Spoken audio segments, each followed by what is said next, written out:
Hey, everybody. This is Nevin Gusak, your host of the Populist Patriot. Hope everyone is doing well this Friday night, ending the second week of February 2023. Finally, things are getting a little normalized with me. I've been sick on and off right around New Year's weekend.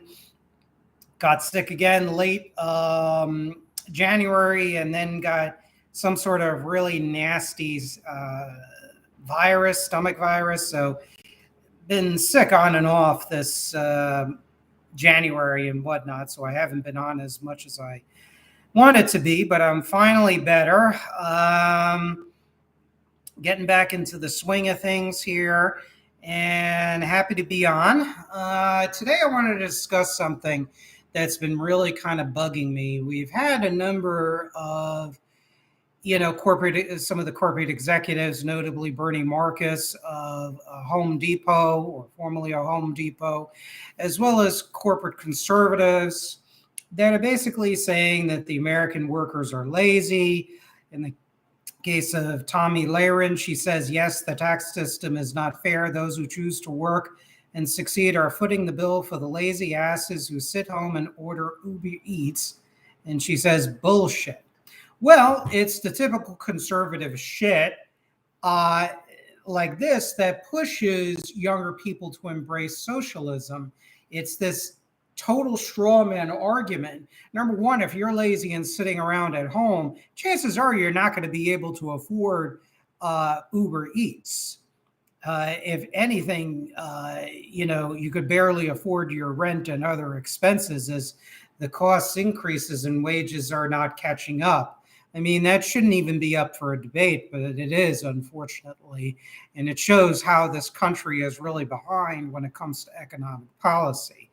Well, people like Bernie Marcus, who said that he is, and I agree with him, rightfully concerned about the appeal of socialism, but he immediately says that the working class, he basically says in so many words, they're lazy, they're entitled, and this and that and everything else. It's this elitism, this economic royalism of so-called conservatism and Reaganism, which is pushing people to say, hey, if this is capitalism, if this is the Republican Party, well, fuck that shit. I'm going to be embracing socialism and even communism. Now, from the standpoint of this program, that's not a good thing. But let's hold that for a moment. I agree with the resolution that was passed recently with a degree of bipartisan support, condemning socialism. Now, that was a piece of legislation in the House that was supported by, for example, Congresswoman Maria Elvira Salazar, who is a Republican from the Miami-Dade County area. And let's step back a moment. I support the resolution. If you're defining opposition to socialism as opposition to the Marxist program of the confiscation of the means of production and ultimately the control of it going to, quote, the workers, which usually in any self-professed Marxist government means the hands of the state and party bureaucrats, well, I'm against that form of socialism. If you're talking about National Socialism or fascism or Ba'athist socialism or an Islamic fundamentalist collectivist system, which has many socialistic features, then I'm opposed to socialism. If you're talking about socialism where you have a quasi-command economy in Putin's Russia or communist China or Vietnam or the Democratic People's Republic of Korea, notably is known as North Korea or Venezuela or Cuba or Nicaragua, Belarus, Angola, et cetera, then yeah, I oppose socialism.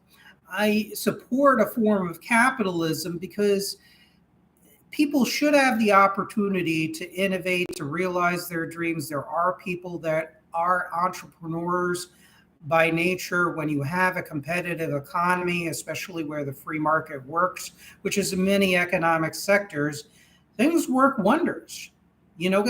Competition, free competition in many areas provides a degree of accountability and pressure for other businesses to succeed. Furthermore, people have a natural will to own property, not only their own homes, their own condos, but to invest, to better themselves, to better their children's lives, their rest of their families. There is, especially in the United States, this natural urge to own property, to own a business, to have a dream, and to profit from it, as long as it's in a good or service that can tangibly benefit the consumers and the nation as a whole. Now, when you're talking about casino capitalism, the Reagan Clinton sort of deregulation, free trade, union busting, stalling antitrust enforcement and allowing mergers and acquisitions to go unchecked, well, that kind of capitalism I don't support. If also you define socialism as a form of pre-Reagan capitalism with certain legitimate social democratic reforms, then yes, I support socialism, if you want to call it that. Now, that is not socialism. That's actually rescuing and buttressing capitalism against its own inherent contradictions when left unregulated and uncontrolled. Because Karl Marx is correct. The bourgeoisie, as he talked about in the Communist Manifesto, the bourgeoisie does contain the seeds of its own self-destruction. It contains its own gravediggers. Why? Because when you have uncontrolled greed and when you have a bourgeoisie, an upper class, a super wealthy classes totally devoid of any loyalty to the nation state, where they just view the world and the country as just one big investment opportunity to be used and discarded at will, well, then that's where you have a problem. That's where capitalism is dangerous and paves the path and makes socialism, fascism, communism more appealing. So, I say to Congresswoman Maria Elvira Salazar and all the Republicans in the House that voted for this, and the corporate, as well as some bravo progressives like Ro Khanna who voted for it. I mean, Ro Khanna doesn't need a lecture. He understands what I'm saying. But the corporate Democrats and certainly the Republican Party as it exists today in the House, they don't get it. They just think, oh, it's just a bunch of Marxist professors at private and public universities. They're brainwashing our kids, and it's the culture and everything else. But these conservatives and these Tea Partiers and the post-2016 MAGA crowd, which is really almost indistinguishable from the Tea Party and the Reaganites, what they really don't understand, or maybe because of a very dogmatic ideological worldview they have that's reinforced by the conservative corporate propaganda machine, as well as also just an unwillingness to really embrace any intellectual integrity. The fact of the matter is that the current iteration of capitalism and the insults that Tommy Lehrin said, for example, like calling these people that sit on their lazy asses and all they do is play video games and order out on Uber Eats, the people that, quote, don't pay taxes. Well, that's incorrect. Everyone pays taxes, even the people that work minimum wage jobs. I mean, if anything, I would argue that people that work blue collar jobs should pay as little taxes as possible, because there are more of those people, and the more money they have in their pockets, they're going to use to spend in the capitalist economy, maybe pay down some of their debts, maybe save some of their money, maybe put it in a 401k. The problem is with the super wealthy, and there are some patriotic exceptions or populist exceptions, take the executives in Costco or Nick Hanauer, was a multi-millionaire, close to a billionaire investor. But most of these multi-billionaires, they really have not given enough to the country. Uh, they have avoided taxes, they have outsourced jobs, they have busted unions, they have given aid and comfort and legitimacy to some of the most violent, militaristic, and collectivist totalitarian states, notably in Russia and China. And meanwhile, they know the handwriting on the wall is coming for a collapse in the United States. But yet, the fact of the matter is they actually have been spending their own money reconstructing missile silos and basically going to bug out of the country and abandon the country that has given so much to them, while the rest of the population suffers in the event of a World War III Red Dawn scenario or a massive economic catastrophe or the combination of the both. Now, what it's going to take is a radical civic nationalist government to take over the United States, hopefully, of course, through free elections, through spreading the ideas that I've spoken about, as well as other commentators who are aligned with me. And it's going to have to take the billionaires, many of them are going to have a firm master.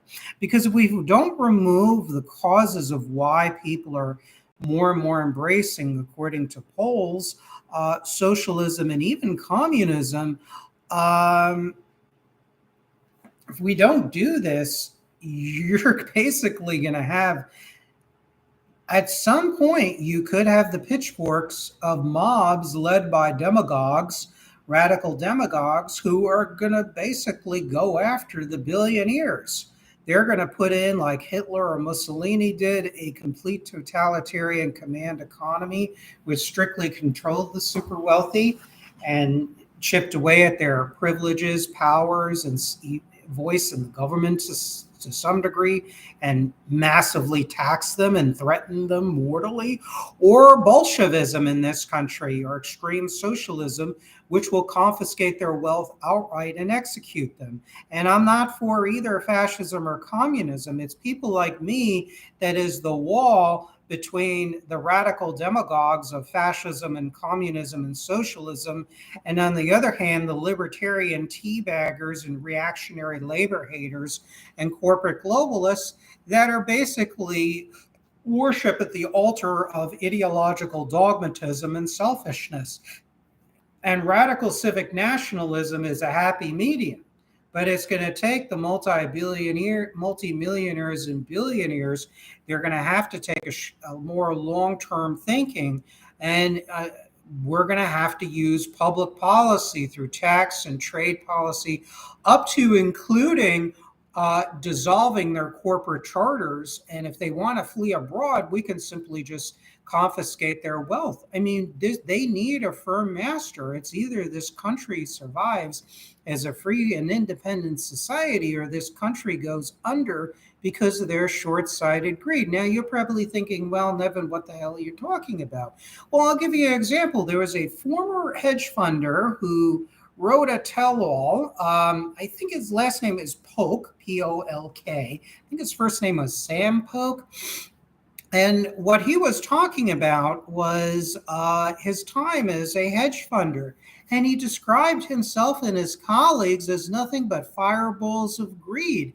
And when he started to have second thoughts about their short-term profits and their corporate sociopathy, these people gave them, as he described it, a withering look. And they said they don't care about the American middle class. It doesn't make a difference. They're more concerned about the rising in the standard living of other countries and other peoples, and also profit at all costs. So you have this marriage of greed and globalism combined, and they've captured the political system. And I venture to say they are more of a domestic national security threat than even the extreme left. And the extreme left is a growing problem, and they need to be studied and investigated. But the only way to stop the appeal of the extreme left, or any resurgence in neo-fascism, is to have a 21st century New Deal, as well as economic nationalism, a mass industrial policy. You're going to have to get rid of right to work. You're also going to have to prevent communist infiltration of the unions. And you're going to have a change in the American culture away from this Ayn Rand hyper individualism and more towards a balance between the needs of the community without suffocating a legitimate and very badly needed individualism, which still should exist. You have to have a happy medium. That is truly the conservative solution. The radicals, again, are actual socialists, ones that are for the confiscation of the means of production, finance, and distribution, and the outright nationalization and control by state bureaucrats. Or and that's, of course, different command economies to the extreme, like what you had in the Third Reich, Imperial Japan, Fascist Italy, and their allies in Asia and Europe and elsewhere, as well as the communist bloc as exists today, as well as during the open Cold War period, where that's radicals on one side, on the extreme collectivistic side. On the other side, you have radicalism of libertarianism and unrestrained corporate capitalism, which is really under their constant bleedings of liberty and freedom. Those are buzzwords, just like the extreme left will use to package an unpopular agenda, to make it prettify it with beautiful phrases and beautiful goals, but in reality, inside the beautiful wrapping paper of the people who say socialism or who say liberty and freedom, well, all it is they're concealing something much more sinister and deeply unpopular with many average Americans. So I support Congresswoman Maria Elvira Salazar's anti-socialism resolution, but we have to be sure exactly what the definition of socialism is. So if it's Nazi or fascist or communist versions of socialism, or Islamic or Ba'athist socialism, we don't support that. That I totally oppose socialism. But if you view socialism as just expansion of labor unions, re-regulating Wall Street, ironing out capitalism's inherent contradictions and self-destructive tendencies in order to perpetuate the system, if you claim that's socialism, then guilty as charged. I am a socialist, I guess, in today's topsy-turvy world of political terminology. But I do support the anti-socialist resolutions, but I put a big asterisk because what went unanswered and really not discussed, other than some of the opponents of the resolution in the Democrat and left side, is why are people embracing socialism? What can we do better as a country in order to stymie and steal the thunder from the left? And that's by making the American dream real, by going back to public policies combined with a vibrant but semi-controlled private sector where property ownership and business sizes in many cases are as small as possible, particularly in areas like retail and medical practices, restaurants, and really cutting down on the mergers and acquisitions, putting a freeze on that, and really encouraging as much competition as possible in a vibrant private sector, while giving people who are highly qualified the boots and the straps to pull themselves up in order to become successful and independent citizens. Because it's not enough to say, pull yourselves up by your bootstraps, fuck you, too bad, too sad, you're on your own. People need resources. You can have the drive, but not everybody has access to resources. If you have access to resources, you use them responsibly. That's a winning combination. That's a ticket to success. So anyways, been wanting to do this rant for a while because I've been monitoring what a lot of these so-called conservatives, who are really just radicals for corporate capitalism, what they've been saying. And, this whole notion of the MAGA movement being pro-working class and this supposed shift in the Republican Party. There's really no shift in the Republican Party, not for the most part in the Senate GOP and the House GOP, certainly not in the Florida GOP, and certainly not in the conservative and libertarian think tank land. They are held hostage by wealthy donors that don't give a flipping fig Newton about the welfare of the country. So, anyhow, I wanted to end this note. Probably not going to make a lot of friends on the right because I'm basically destroying or pooping all over their economic mantra, their economic raison d'etre for existence is basically, and their economic dogma. And I'm going against the far left, and of course neo-fascism. Well, because I don't support neo-fascism, I don't support racism and genocide and aggressive war, and I don't, and of course a totalitarian command political and economic system.